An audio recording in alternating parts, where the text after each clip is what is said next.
A very good morning and welcome to the Breakfast News on Rajya Sabha Television. I'm Aishwarya and here are the headlines. NDA MPs decide to forego salary for 23 days of budget session as very little business was transacted in both houses. Congress says not against a session being extended to pass key bills and take up important discussions.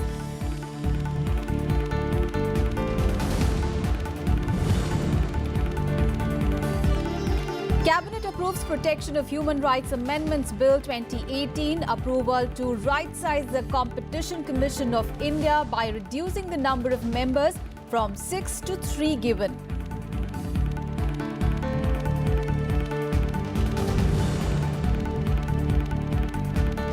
State-owned National Building Construction Corporation to build 14,000 bunkers in border districts of Jammu and Kashmir.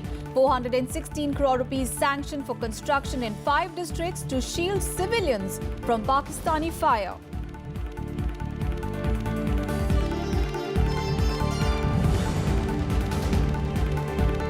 Over 5 lakh users from India among 870 lakh who may have been hit by the Facebook data breach. Figures much more than earlier estimates. CEO Mark Zuckerberg says it is his mistake, seeks another chance to head the company.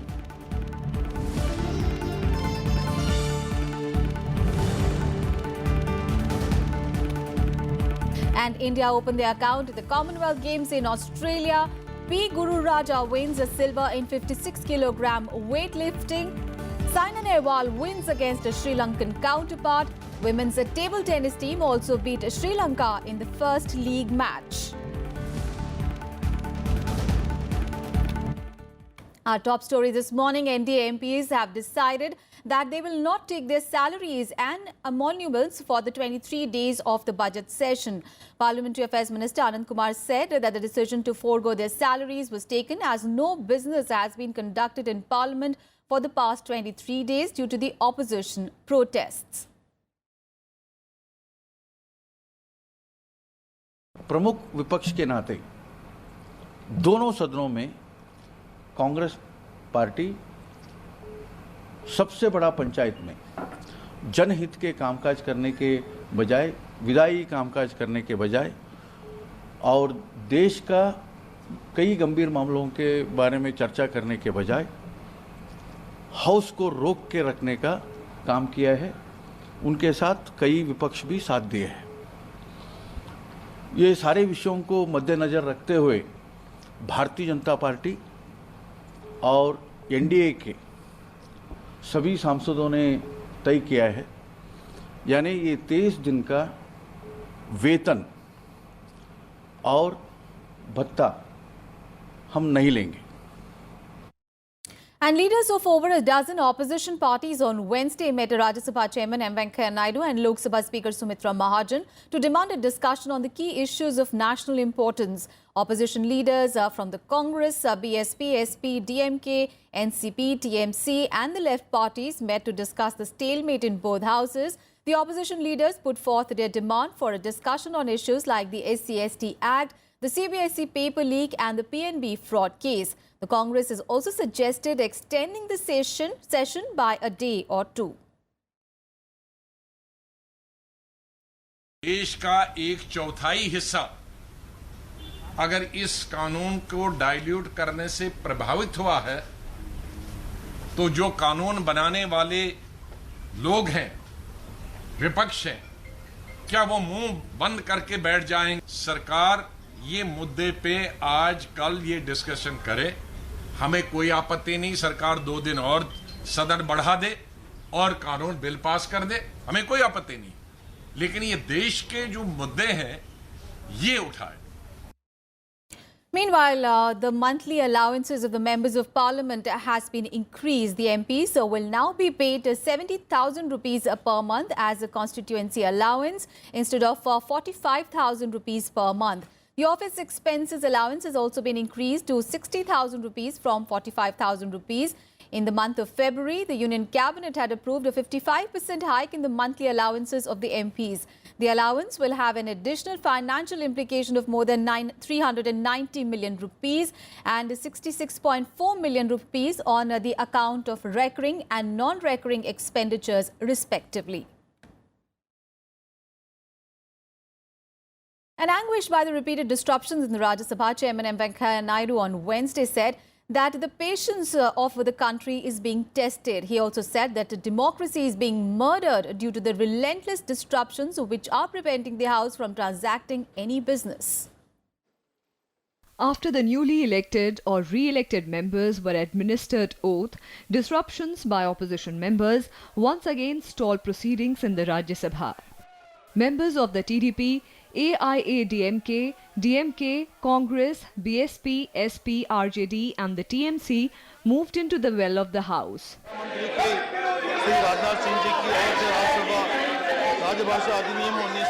Chairman Naidu made appeal to members to restore order in the House and noted that just 2 days were left before the session ended on Friday. Tomorrow is almost the last day because day of tomorrow the House is going to get adjourned.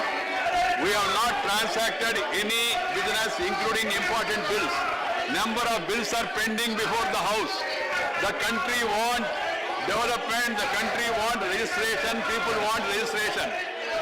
Handful of people obstructing the House, taking up their own agenda is not going to solve any problems. It will not add Shobha nahi dete. It is not going to add anything to the value of the House. I request each one of you, please go back to the seats, discuss the issues. You are testing the patience of the people of the country. This is no good. This is no good. This is not acceptable. This is not democracy. This is stifling democracy. This is in fact murdering democracy. Minister of State for Parliamentary Affairs, Vijay Goyal, also urged the members to allow the House to function. He hit out at the Congress for spreading misinformation against the government on the SC/ST issue. अपनी seat के ऊपर जाएं और ये जो दलित विरोधी की बात हो रही है, ये दलित विरोधी 50 साल से कांग्रेस की सरकार रही है। कांग्रेस की सरकार के अंदर जितने दलितों के ऊपर अत्याचार हुए और हम चाहते हैं सदन में चर्चा हो। When the protesting members refused to relent and with no visible respite in sight, the chairman adjourned the House till 2 p.m. You don't want anything. House is adjourned to meet at 2 p.m. today afternoon. Kriti Mishra, Rajya Sabha TV. And the Prevention of Corruption Amendment Bill 2013 was moved in the Rajya Sabha on Wednesday. However, the united opposition scuttled the passage of the bill and disrupted the proceedings of the House, leading to several adjournments. The government slammed the opposition for obstructing its anti-corruption crusade. Minister of State for Personnel, Public Grievances and Pensions, Jitendra Singh moved the Prevention of Corruption Amendment Bill 2013 in the Rajya Sabha amid protest by the opposition members. Of the nation, and therefore the bill may be taken up and passed. The Deputy Chairman urged the opposition members to allow the House to function to avert complete derailment of the legislative agenda. Sir, please, the bill to be passed. Are you insisting on your division or are you insisting on your division demand? Deputy Chairman, sir, this is the sense of the House, this is the sense of the nation, that the bill be passed. Are you insisting on that? I am insisting. I am insisting for division. How can I take division? In this position. I ask for division. How can I take division now? Then you advocate. Several union ministers also made appeals to allow the bill to pass.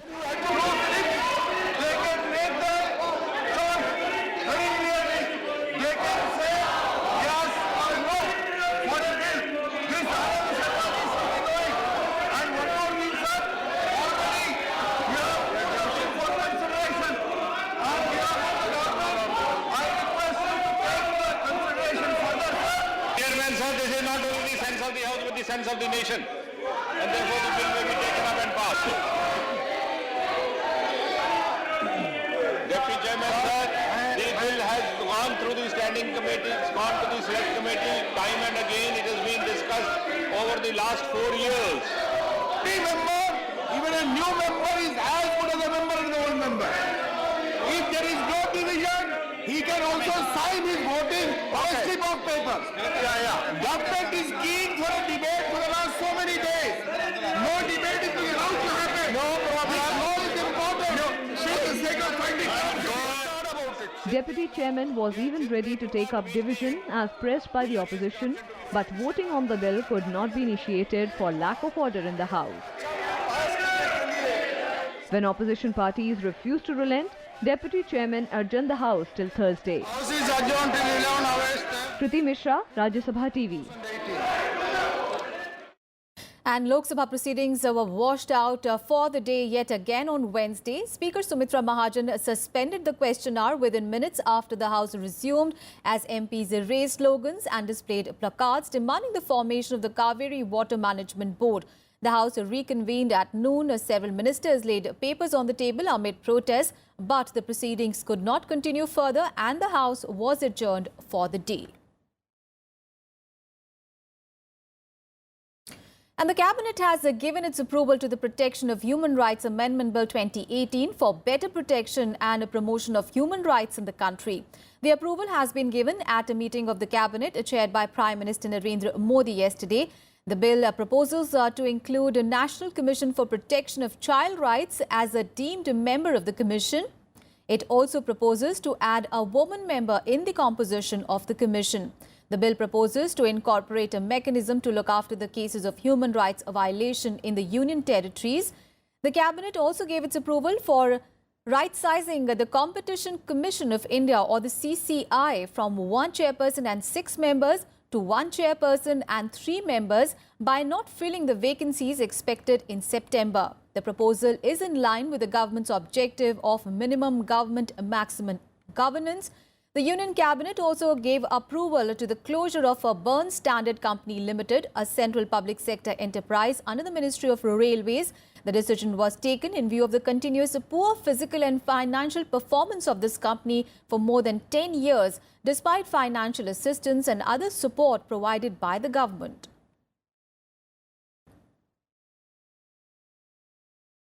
In Breakfast News, time for a very short break. We'll be back with more news.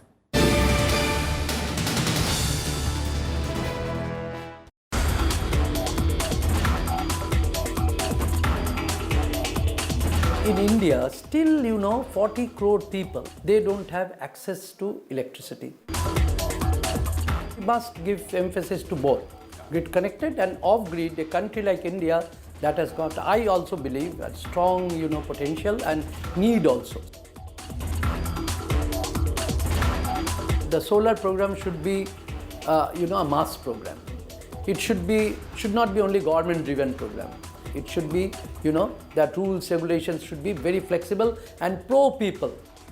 Watch Eureka with eminent scientist Dr. S.P. Gon Chaudhary, 4 p.m. Saturday and 12 noon Sunday, only on Rajya Sabha television.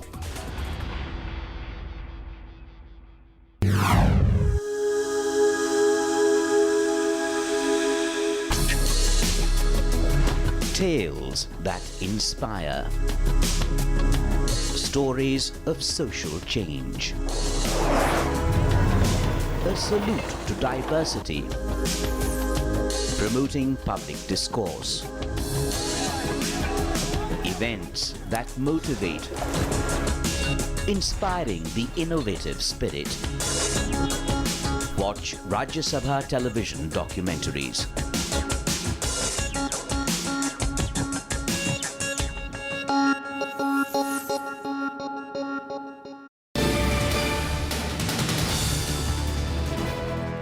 Welcome back after the break. The Election Commission on Wednesday supported a petition filed in the Supreme Court seeking restraint on candidates from contesting from more than one seat. The Commission also said that contesting from 2 seats and then opting out of the other later is unfair to the voters. The Election Commission has filed an affidavit in the Supreme Court requesting that candidates should be barred from contesting more than one seat.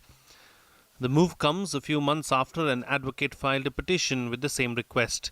The Commission said letting a candidate contest from 2 seats is an unnecessary burden on the public exchequer and an injustice to voters of winning candidates who vacate that constituency in favour of another seat. 1990 में Goswami committee ने कहा था कि एक व्यक्ति को 2 जगह चुनाव नहीं लड़ने की अनुमति मिलनी चाहिए। उसके बाद 1999 में वेंकटचलिया कमीशन ने यही बात कही। उसके बाद लॉ कमीशन ने यही बात कही और अभी जो लेटेस्ट लॉ कमीशन है 2015 में आया, उसने भी यही कहा है कि हाँ 2 जगह से चुनाव की अनुमति नहीं मिलनी चाहिए। तो मुझे आशा है कि जिस तरीके से इलेक्शन कमीशन ने हमारी याचिका का समर्थन किया है, केंद्र सरकार भी हमारी याचिका का समर्थन करेगी। The centre has sought time to file its reply, after which the hearing was adjourned till July.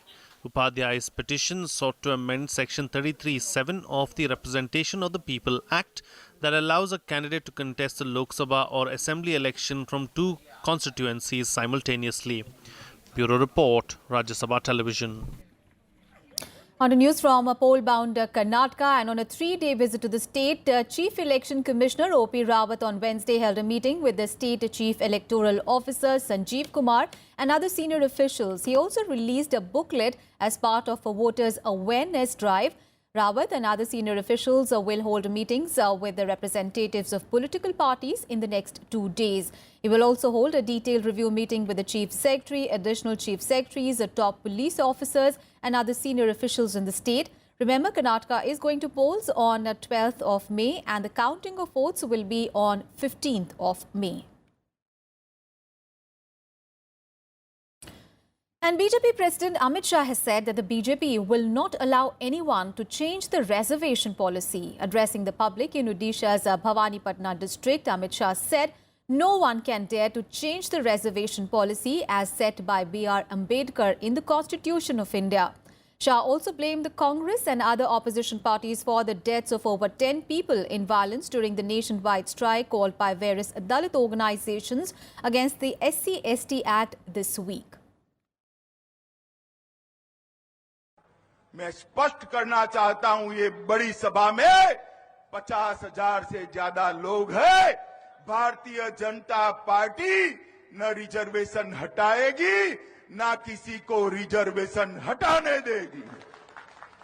Bharatiya Janata party के प्रधानमंत्री नरेंद्र मोदी जी ने ये स्पष्ट किया है, देश के संविधान में हमारा भरोसा।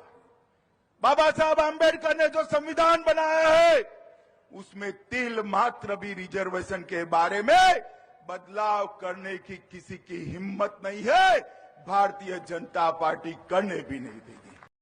News from Tamil Nadu, and the DMK has called a statewide bandh today over the Kaveri issue. The party is protesting over the alleged failure of the centre to constitute the Kaveri Management Board. Karnataka State Road Transport Corporation has also decided not to ply buses into Tamil Nadu from dawn to dusk. Normal life is likely to be hit as farmers in Delta districts have also decided to block trains in different areas. The DMK has also convened an all-party meeting today to discuss the next step on this issue. Big story coming in from Jammu and Kashmir. A state-owned National Building Construction Corporation will build 14,000 bunkers in the border districts of Jammu and Kashmir. An amount of 416 crore rupees has been sanctioned for the construction in 5 districts of the state to shield civilians from Pakistani fire. NBCC will build these bunkers in areas that lie within 3 kilometers from the border and are first in line of sight from the international border or the line of control.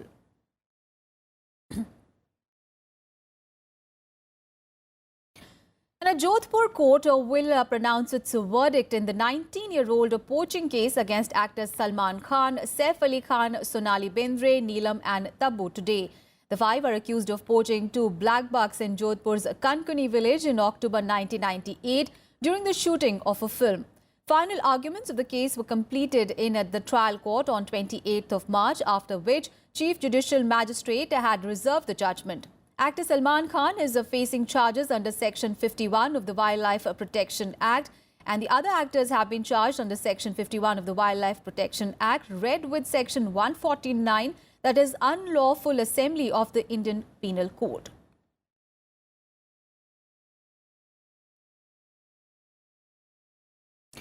India, Japan and the US have agreed to strengthen collaboration to promote connectivity in the Indo-Pacific region. This was decided at the 9th trilateral meeting in New Delhi, where the 3 held consultations on regional and global issues of mutual interest. The meeting explored practical steps to enhance cooperation in various areas, that is, connectivity, infrastructure development, counter-proliferation, counter-terrorism, maritime security, and humanitarian assistance and disaster relief. The officials also reviewed the outcomes of the Trilateral Infrastructure Working Group that met in Washington in February and also agreed to continue to collaborate. Discussions among the three countries come against the backdrop of their common concerns vis-a-vis the rise of China.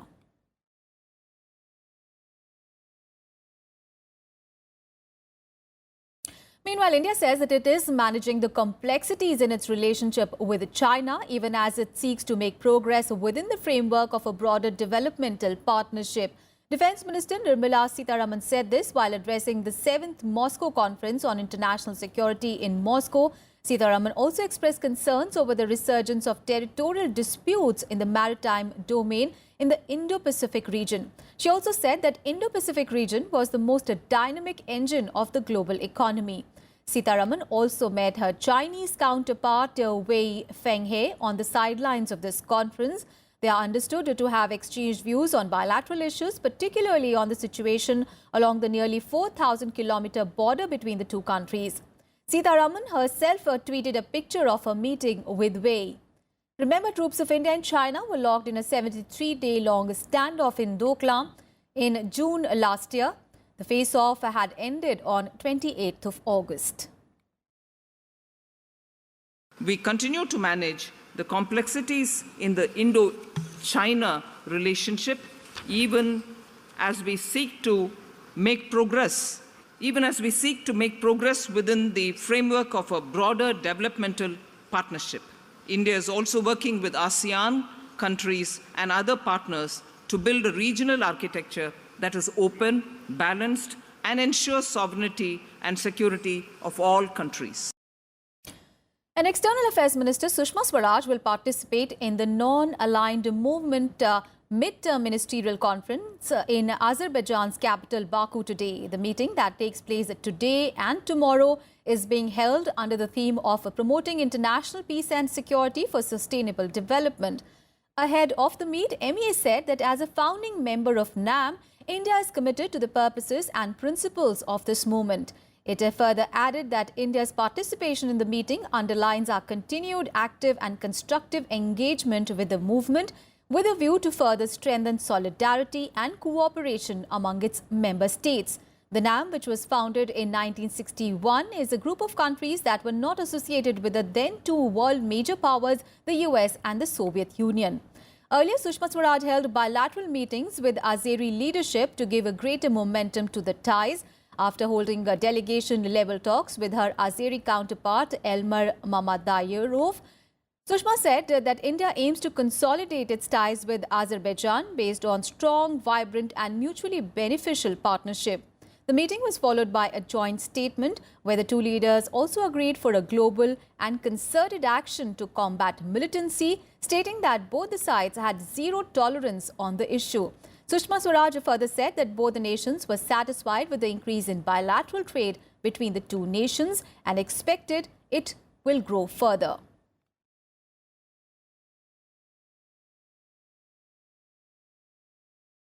We also exchanged views on some important global issues, where India and Azerbaijan have growing convergences. We shared the view that terrorism in all its forms and manifestations is a global scourge that requires global action in the spirit of zero tolerance, including by rooting out terrorist safe havens, disrupting terrorist networks and financing channels, and halting cross-border movement of terrorists. On to the other top story of the day. Facebook has admitted that the data of up to 87 million people was improperly shared with the political consultancy Cambridge Analytica, up from a previous news media estimate of 50 million people. This was revealed by Facebook Chief Technology Officer in a blog post. He said that while most of the 87 million people whose data was shared with Cambridge Analytica were in the United States, over 500,000 of the users whose personal data might have been compromised are from India. The previous estimate of about 50 million Facebook users affected by the data leak came from two newspapers, the New York Times and London's Observer, based on their investigations of Cambridge Analytica. The new estimate could deepen the crisis for Facebook, which has been pressurized by the disclosure on hijacking of the private data by the consulting group Cambridge Analytica, and that also worked for Donald Trump's 2016 campaign. Facebook said that it was taking steps to restrict the personal data available to the third-party app developers. Its chief executive, Mark Zuckerberg, will testify next week before a congressional panel on this matter. On Wednesday, he also sought another chance for himself to lead the social media giant, despite acknowledging mistakes that his company made in sharing its users' information with a third party.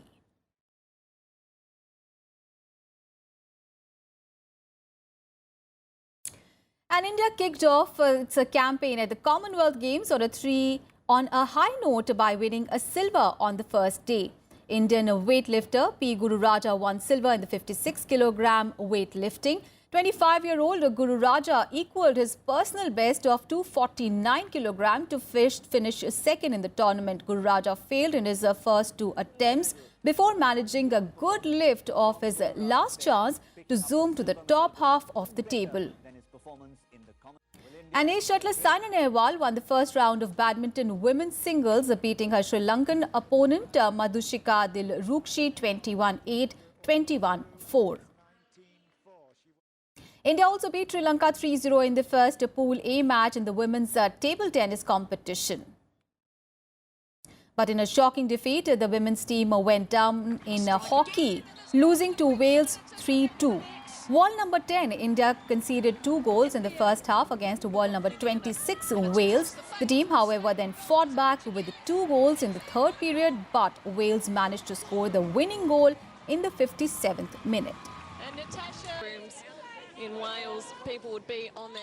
That's all in this edition of news, but we'll leave you with the images of footballer Cristiano Ronaldo's latest bicycle kick at the UEFA Champions League, which has football fans raving. It is now being termed as one of the best goals ever. Take a look. Thanks for watching.